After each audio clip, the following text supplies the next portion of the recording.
আমরা অনেক মাধ্যমে জানতে পেরেছি এই মামলায় নাকি বর্তমানে অনেক উচ্চ পদস্থ পুলিশের কর্মকর্তা জড়িত হয়েছেন। তখন উনি আমাদেরকে বাইরের গুন্ডা দিয়ে আমাদের উপর হামলা করে, আমাদের গায়ে মেয়েদের গায়ে হাত তুলে হামলা করে। ওটার জন্য কথা বলার আমাদের কোনো স্কোপ ছিল না।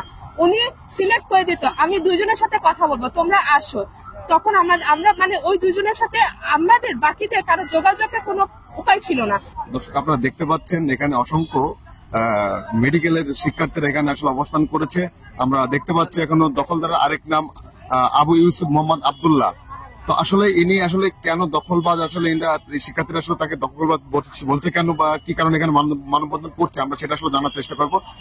ভাইয়া, আপনারা যে এখানে অবস্থান করছেন শিক্ষার্থীরা, আসলে কি ব্যাপার বা কি কারণে মানববন্ধন হচ্ছে? আপনার আমাদের যে ট্রাস্টি বোর্ড আছে মেডিকেলের, ট্রাস্টি বোর্ড হচ্ছে আপনার দখল করছে ইউসুফ আব্দুল্লাহ। ইউসুফ আব্দুল্লাহ হচ্ছে আপনার ঢাকা ইউনিভার্সিটির আইবিএ ডিরেক্টর আবু ইউসুফ মোহাম্মদ আব্দুল্লাহ। উনি আজকে থেকে প্রায় আরো 10-11 বছর আগে 2012 সালের দিকে পুরোনো ট্রাস্টি বোর্ডটাকে পুরোটাকে সরাই দিয়ে আপনার ওনাদেরকে আমরা যতটুকু জানছি যে ক্রস ফায়ারের ভয়, বিভিন্ন ধরনের ভয়ভীতি দেখায় আওয়ামী লীগের ক্ষমতা ইউজ করে উনি কি করছে, ওটাকে সরাই দিয়ে নিজে ট্রাস্টি বোর্ড দখল করে নিছে। সে থেকে আমাদের মেডিকেলের ডাউনফল শুরু হয়েছে। যে মেডিকেল আগে ঢাকার টপ 4টা মেডিকেলের মধ্যে একটা ছিল, সেই মেডিকেল এখন এ ক্যাটাগরির কোনো মেডিকেলেই নেই, ব্ল্যাক লিস্টেড হয়ে বি ক্যাটাগরিতে চলে গেছে। তো এটা নিয়ে আমরা 2019 সালে ভর্তি হওয়ার পর থেকে বারবার আবু ইউসুফ আব্দুল্লাহর কাছে বিভিন্ন অধিকার চাইতে গেছি। উনি বারবার তখন আমাদেরকে আশ্বস্ত করতো যে এটা আমার সরকার, আমি সব করে দিব, তোমরা আমাদের একটু সময় দাও। এরকম করতে করতে প্রায় 3 বছর চলে গেছে। 2023 গেল, দেন 2024-এ দেশ স্বাধীন হওয়ার পরে আমরা তখন যে বললাম যে স্যার, দেশ এখন সবকিছু দেশে চেঞ্জ হচ্ছে, সবকিছু আপনার উন্নত হচ্ছে, আমাদের মেডিকেল কেন ডেভেলপ করবেন না? এটা বলার পর 2024-এর আপনার 5 আগস্টের পরে 24 আগস্ট ওনার সাথে আমরা দেখা করি। ওই দিন উনি আমাদের সাথে দেখা করতে চান না, অনেক তর্ক বিতর্ক হয়। দেন 25 আগস্ট আমরা আমাদের দাবি দাওয়া নিয়ে আবার গেলে উনি ওনার যে বনানীতে ওনার অফিস আছে প্রাসাদ ট্রেড সেন্টার, ওইখানে উনি আমাদের উপরে হামলা করে ওনার দলবল নিয়ে। তো হামলা করার পরে এটার পরে আমরা দেন ওনার সাথে অনেকভাবে কন্ট্যাক্ট করতে চাই, যোগাযোগ করতে চাই, পারি না। 2 দিন পরে 29 তারিখে আমরা একটা মামলা করি বনানী থানায়। বনানী থানায় মামলা করার পরে সেটার অনেকবার শুনানি হয়ে দেন ওদের বিরুদ্ধে আপনার ওদের পাসপোর্ট সিজ করা হয়, যাদের আসামি ছিল ইউসুফ আব্দুল্লাহ সহ বাকিরা, এবং ইউসুফ আব্দুল্লাহর বিরুদ্ধে অ্যারেস্ট ওয়ারেন্টও জারি হয়। বনানী থানায় আমরা এটা নিয়ে অনেকবার যোগাযোগ করছি, কিন্তু ওইখান থেকে কোনো ফলই পাইতেছে না। এক কথায় সবাই জানে ইউসুফ আব্দুল্লাহ দেশ থেকে বের হয় নাই, সবাই জানে ইউসুফ আব্দুল্লাহ দেশেই আছে, পলাতক আছে, কিন্তু কেউ গ্রেপ্তার করতে পারতেছে না। কোনো এক বিশেষ ক্ষমতায় ইউসুফ আব্দুল্লাহকে গ্রেপ্তার করা যাচ্ছে না। এমনও হয়েছে ইউসুফ আব্দুল্লাহর নামে আপনার 65টা মামলা আছে, 17টা মার্ডার কেস, 4টা রেপ কেস। 17টা মার্ডার কেসের মধ্যে 2টা হচ্ছে আপনার বৈষম্য বিরোধী ছাত্র আন্দোলনের যাত্রাবাড়িতে। সেজন্য আপনার ডিবি পুলিশ ওকে একবার আপনার ওদের এটা কি বলে গ্রেপ্তার করছিল, গ্রেপ্তার দেখানো হয় নাই, ওদের আন্ডারে নিছিল জিজ্ঞাসাবাদের জন্য, কিন্তু ওইখান থেকেও মাত্র 1 রাতের ব্যবধানে।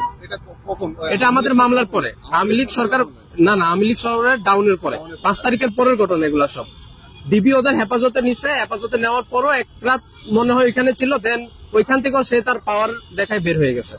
এরপর থেকে আমরা মামলা করার পর থেকে আমরা আসলে শুধু আমাদের অধিকার চাইতেছি, আমরা এমন কিছু না যে কোনো কিছু আবদার করতেছি, জাস্ট অধিকারটা। আমরা এক একজন এখানে আপনার 18 থেকে 20 লক্ষ টাকা দিয়ে মেডিকেলে ভর্তি হয়েছে, আমরা কেন টাকার বিনিময়ে সার্ভিসটা কেন পাবো না? তো ওইটা নিয়ে আমাদের দাবি যে গভর্নমেন্ট সবকিছু চেঞ্জ হইতেছে, সবকিছু চেঞ্জ হওয়ার পরে গভর্নমেন্ট কেন এখন ইউসুফ আব্দুল্লাহর মতো মামুলি একটা লোককে গ্রেপ্তার করতে পারতেছে না? ওর শিকড় যদি ইউনূসের সরকারের থেকেও ওর শিকড় যদি বেশি হয়, ওর ক্ষমতা বেশি হয়, তাহলে এটা আমাদের জন্য আসলে দুর্ভাগ্য। আর এই জন্যই আমাদের আজকে রাস্তায় দাঁড়াইতে হয়েছে। ধন্যবাদ। আমরা ওনার বিচার চাই। মূলত উনি আমাদেরকে প্রতারণার মাধ্যমে মেডিকেলে ভর্তি করেন। মেডিকেলে ভর্তির পর মেডিকেলের যে অধিকারগুলো থাকে, সেটা নানা রকম অধিকার থাকে, আমাদের বিভিন্ন নিডস থাকে, আমাদের টিচারদের বেতন ভাতা ছাড়া শুরু করে অনেক ধরনের ব্যাপার থাকে। ওই সকল ব্যাপার উনি কোনো কিছুই উনি অগ্রাহ্য করে যেতেন, এমনকি উনি আমাদের সাথে কোনো যোগাযোগও করতেন না। ওনার পক্ষ থেকে কিছু প্রতিনিধি পাঠাতেন, যে প্রতিনিধি এসে আমাদেরকে নানা রকম ভাবে বারবার আশ্বস্ত করতেন, 1 মাস সময় দাও, 2 মাস সময় দাও, তোমরা কথা বাড়িও না। আমরা তখন বারবার বলতাম আপনারা যদি এই কাজ না করেন আমরা আইনের সাহায্য নিব। তখন আমাদেরকে ভয়ভীতি দেখাতেন, এই সরকার আমার সরকার, এই সরকার থাকাকালীন তোমরা কেউ কিছু করতে পারবা না। তোমরা কি চিনো, তোমরা বেনজিরকে চিনো? আমি ওনার সহযোগী। উনি আমাদেরকে এইসব কথা বলে দমিয়ে রাখতেন। অর্থমন্ত্রীর ছেলে নাকি তার বন্ধু, স্বাস্থ্যমন্ত্রীর ছেলে, এগুলো বলে উনি আমাদেরকে দমিয়ে রাখতেন। উনি মোট কথা উনি ওনার ডেজিগনেশন আইবিএ ডিরেক্টর সহ উনি ওনার যে ক্ষমতা ওটার অপব্যবহার উনি করে গেছেন। এই অপব্যবহারের ফলস্বরূপ আমরা এই মামলার মাধ্যমে জানতে পারি উনি এই মেডিকেলকে দখল করে রেখেছেন। এই মুহূর্তে এই লোককে যদি আমাদের মেডিকেলে, যেহেতু উনি আমাদের এই মেডিকেলটাকে কোনোভাবে মানে পরিচালনা করছেন না এবং এই মেডিকেলের মালিক নন, এই মেডিকেলের উনি কোনো দায়ভার নিচ্ছেন না, আমাদের ভবিষ্যতে উনি হুমকির মুখে ফেলে দিয়েছেন। তাই আমরা চাচ্ছি এই মেডিকেলকে আসল মালিকের কাছে হস্তান্তর করে নতুন একজন গভর্নিং বডি দিয়ে ঢাকা ইউনিভার্সিটি যেন তাদের কাছ থেকে অঙ্গীকার না মানিয়ে আমাদের এতগুলো স্টুডেন্টের জীবনটাকে বাঁচান। আমরা অন্ধকার জীবনে আর ফিরে যেতে চাচ্ছি না। এই লোক গত 4-5টা বছর ধরে আমাদের উপর নানা রকম জুলুম অত্যাচার করেছে। আমরা যেন কথা বলতে না পারি, আমরা যেন আওয়াজ তুলতে না পারি, তার সকল ধরনের সবকিছু উনি করেছেন। আমাদের প্রাণনাশের হুমকি থেকে শুরু করে পরীক্ষায় অকৃতকার্য করে দিবে থেকে শুরু করে সবকিছু করেছেন। এখন আর নয়, এখন যেহেতু সবকিছু ন্যায়ের পথে হচ্ছে, আমরা চাই এই আওয়ামী লীগের দোসর, এই প্রতারক এর বিচার হোক। ঢাকা ইউনিভার্সিটিতে আমরা যে আবেদন করেছি, ঢাকা ইউনিভার্সিটির কাছে আমরা অনুরোধ করছি তারা যেন এই বিষয়টিকে অতি দ্রুত সমাধান করেন এবং আমাদের ভবিষ্যৎকে রক্ষা করেন। আমরা নানাভাবে পুলিশ, ওসি থেকে শুরু করে সবার সাথে যোগাযোগ করার চেষ্টা করছি। আমরা অনেক মাধ্যমে জানতে পেরেছি এই মামলায় নাকি বর্তমানে অনেক উচ্চ পদস্থ পুলিশের কর্মকর্তা জড়িত হয়েছেন, যারা আবু ইউসুফ আব্দুল্লাহকে তাদেরকে এখন শেল্টার দিচ্ছে। আবু ইউসুফ আব্দুল্লাহ যেন ধরা না খায়, তাকে যেন পুলিশ ধরতে না পারে, নানা রকম যত ধরনের সাহায্য সহযোগিতা দরকার তাদের নাকি উচ্চ পদস্থ কর্মকর্তা দিচ্ছে। আমরা জানি না এই উচ্চ পদস্থ কর্মকর্তারা জানেন কিনা এখন দেশ আর আগের মতো নেই, যে দেশে এখন তারা এই সকল দুর্নীতি করে পার পেয়ে যাবে। আমরা যদি জানতে পারি যে তারা এই সকল দুর্নীতিবাজকে সাহায্য সহযোগিতা করছে এবং এই সকল দুর্নীতিবাজদের সাথে তারা আছেন, আমরা তাদেরকেও এখান থেকে বের করতে একটা বারের জন্য চিন্তা করব না। তাই এই সকল প্রশাসনের এই সকল লোককে স্পষ্ট ভাষায় বলতে চাই, তারা যেন ন্যায়ের পথে এসে আবু ইউসুফ আব্দুল্লাহকে গ্রেফতার করেন এবং বিচার কার্যক্রমে কোনো ধরনের বাধা প্রদান না করেন। মেইন পয়েন্ট একটাই, এখন মানে ইউসুফ আব্দুল্লাহ যিনি আছে উনি আমাদের মেডিকেল অবৈধভাবে দখল করে রয়েছে এবং উনাকে মানে আমাদের যে অরিজিনাল মালিক ছিল উনার কাছ থেকে উনি একসময় আওয়ামী লীগের ক্ষমতা দেখায় মেডিকেল দখল করছে। এখন আমাদের মেডিকেল উনি দিন দিন অবনতির দিকে নিয়ে যাচ্ছে। মেডিকেলের কোনো উন্নতি তো কোনোদিন করেই নাই, আমাদের নিজেদের দাবি তো এখন তো কোনদিন উনি পূরণ করে নাই। এখন আমাদের চাওয়া একটি, উনাকে সরিয়ে আমাদের যে অরিজিনাল মালিক উনার কাছে মেডিকেল হস্তান্তর করে, আর এটার দায়িত্বে ঢাকা ইউনিভার্সিটিতে থাকে, কারণ উনাদের কাজে সেই সব করা। আমাদের এখন দাবি তো এটাই। আমরা 2019 সালে আমরা নর্দার্ন ইন্টারন্যাশনাল মেডিকেল কলেজে উনি আমাদেরকে প্রতারণার মাধ্যমে ভর্তি করানোর পর আমরা যখন জানতে আমাদেরকে উনি মানে আমাদের যা যা অধিকার, যা যা দাবি দেওয়া উনি আমাদের একটা পূরণ করেন নাই। আমরা যখন তাকে একটু জানাতে যাই তখন উনি আমাদেরকে আমাদের সাথে ঠিকমতো কথা বলেন না। ইভেন এরকম প্রায় 4 বছর, প্রায় ঠিক 5 বছর শেষ হয়ে যাচ্ছে, তাও আমরা কোনো দাবি দেওয়া অধিকার আমরা পাচ্ছি না। আমাদের এরকম এটার জন্য আমরা যখন 25 আগস্ট 5ই আগস্ট দেশ স্বাধীনের পর 25 আগস্ট আমরা তার কাছে আবার যাই আমাদের দাবি দেওয়াটা পূরণ করার জন্য। তখন উনি আমাদেরকে বাইরের গুন্ডা দিয়ে আমাদের উপর হামলা করে, আমাদের গায়ে মেয়েদের গায়ে হাত তুলে হামলা করে। এরপর উনি তখন আমাদের হামলার পর সেনাবাহিনী আসে, সেনাবাহিনী এসে নিয়ন্ত্রণে আনে। দেন তখন সেনাবাহিনীদের সামনে জানানো করা হয় যে তারপরে যেন আমাদের উপর যারা হামলা করে তাদের বিচার আওতায় আনা হয়। কিন্তু আবু ইউসুফ আব্দুল্লাহ উনি এটা কোনো ইয়া করেন নাই, গ্রেফতারের আওতা আনতে বলা হচ্ছে, কিন্তু প্রশাসন এখানে কোনো পদক্ষেপ নিচ্ছে না। তাই আমরা মানববন্ধন রাস্তা নিয়ে পড়েছি মানববন্ধন করতে। আমরা আবু ইউসুফ আব্দুল্লাহ এই প্রতারকের বিচার চাই। আসলে আমরা তার তিনি যখন আমাদের উপর হামলা করেছিলেন, যখন আমরা আন্দোলনে আমাদের যে দাবি দেওয়া আমাদের যে সুবিধাগুলো পাওয়ার দরকার ছিল, যেগুলো আমাদের প্রথম থেকে সুবিধা পাওয়ার কথা, সেগুলোর জন্য যখন আমরা তার কাছে গিয়েছিলাম 25 আগস্ট, তিনি আমাদের উপর হামলা করছে। তো হামলা করার পর আমরা উনি বলছিলেন যে না আমাদের সব ঠিক করে দিব। তিনি আমাদের কাছ থেকে 72 ঘন্টা সময় চেয়েছিল।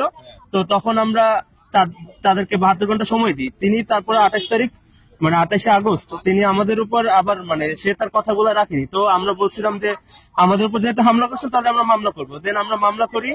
মামলা করার পর সেই মামলার কিছু শুনানি হয়। শুনানির সর্বশেষ যে শুনানিটা হয়েছিল সেই শুনানিতে তার বিরুদ্ধে গ্রেফতারি পরোয়ানা জারি করছে। জারি করার পরও তিনি এতদিন পর্যন্ত, সেই ঘটনাটা আজ থেকে প্রায় আরো 1.5 মাস আগের ঘটনা, এখনো তাকে কেউ গ্রেফতার করতে পারেনি প্রশাসন।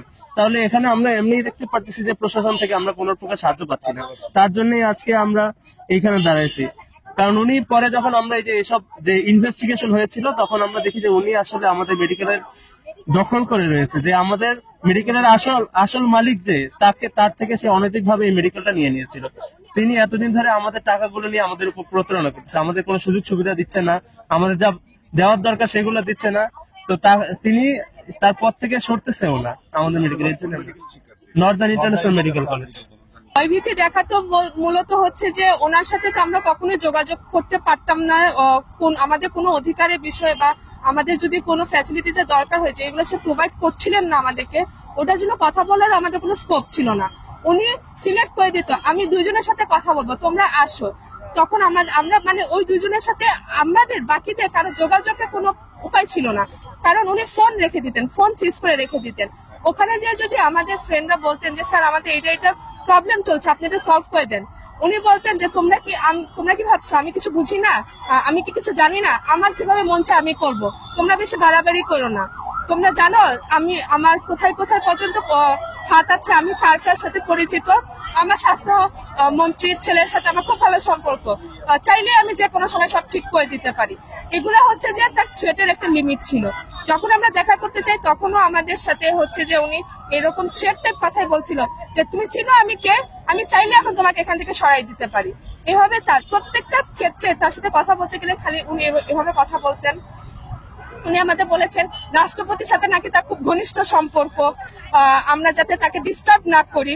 আর এখন তো মামলার ক্ষেত্রে যেটা মেনলি বাদী যারা আছেন তাদেরকে বিভিন্ন নাম্বার থেকে আমাদের কলেজে তার অফিস থেকে মানুষ পাঠিয়ে হচ্ছে যে আমাদেরকে হুমকি দেওয়া হচ্ছে যে এই মামলাটা তুলে নেওয়া হোক, স্যার ব্যবস্থা করবে, আর যদি আমরা বেশি বাড়াবাড়ি করি তাহলে স্যার অন্যরকম ব্যবস্থাও কিন্তু করতে পারে।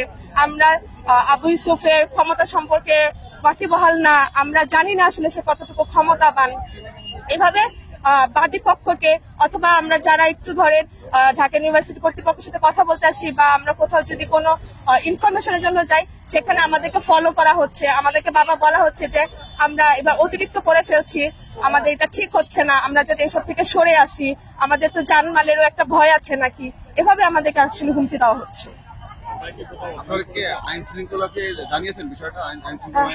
হ্যাঁ, এই হুমকির বিষয়ে বাদী পক্ষ থেকে আবার একটা জিডিও করা হয়েছে। আর আমরা তো বাদী না, আমরা এছাড়া যাদের উপর হুমকি আসছে সেটা সম্পর্কে হচ্ছে যে থানাতে জানানো হয়েছে। তো বনানী থানাতে তো মেনলি মামলা ছিল, বনানী থানাকে জানানো হলেই তাদের খালি একটাই কথা ছিল যে হ্যাঁ আমরা চেষ্টা করতেছি। এক পর্যায়ে যে বনানী থানার ওসি একজন সমন্বয়কের কাছে স্বীকার করেন যে আসলে ভাইয়া আমরা কিছু করতে পারতেছি না, কারণ আমাদের কাছে উচ্চপদস্থ কর্মকর্তা থেকে ফোন আসে, আমরা এখন চাইলেই তাকে গ্রেফতার করতে পারতেছি।